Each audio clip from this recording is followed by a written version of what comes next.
Step 1. Preparation for implant placement.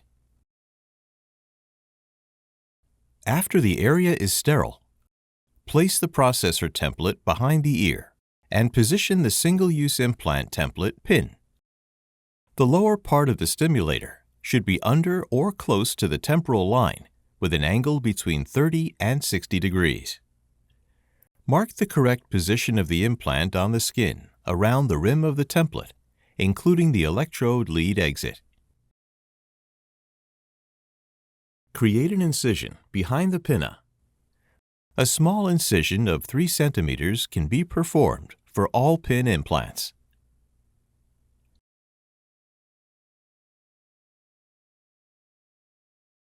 Step 2. Preparation for implant fixation. A tight subperiosteal pocket can be achieved by using the fingertips to feel the tip of the respiratory at the rim.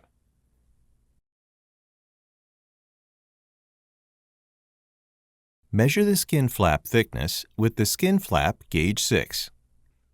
For optimal magnet attraction and signal transmission, the flap should loosely fit in the gauge.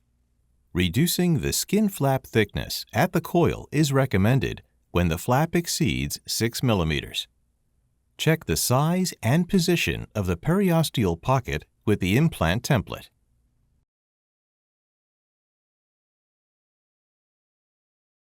Mark the position of the stimulator that houses the electrode lead exit on the patient's skull by using the implant template or pin drill guide CL.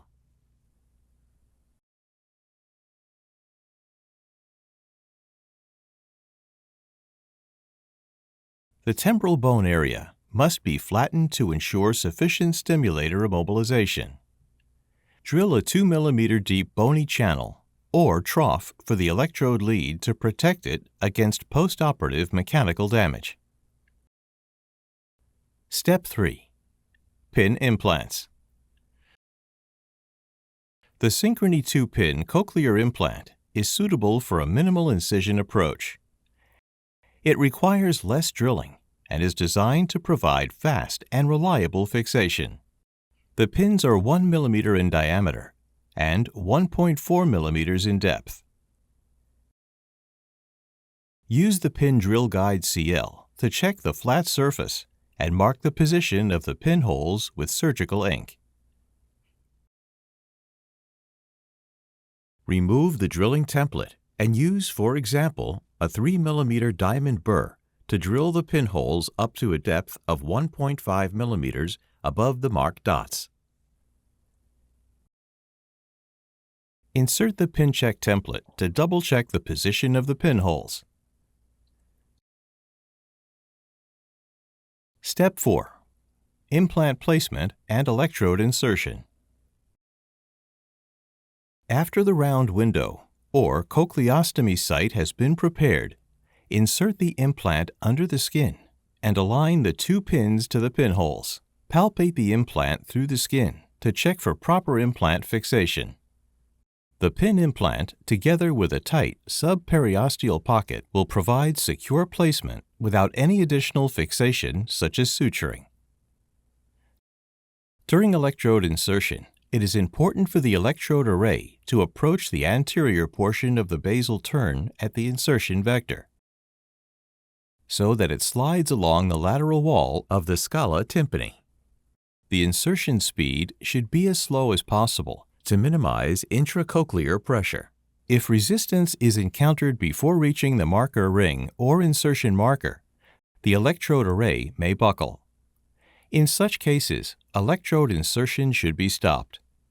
Excessive force should not be used, as it may result in intracochlear damage.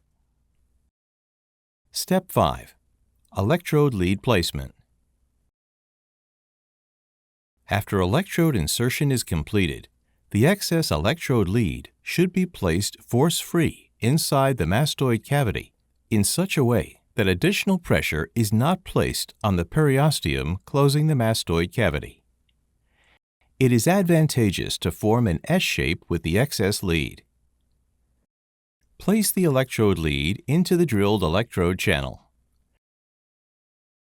A narrow electrode channel with overhang or half-bridge technique are also optional. If the electrode lead cannot be fully recessed in the electrode channel, it is recommended to cover the electrode lead with bone pâté. It is essential to have the electrode lead fully recessed and secured in the channel, because the channel helps prevent any impact directly against the electrode lead.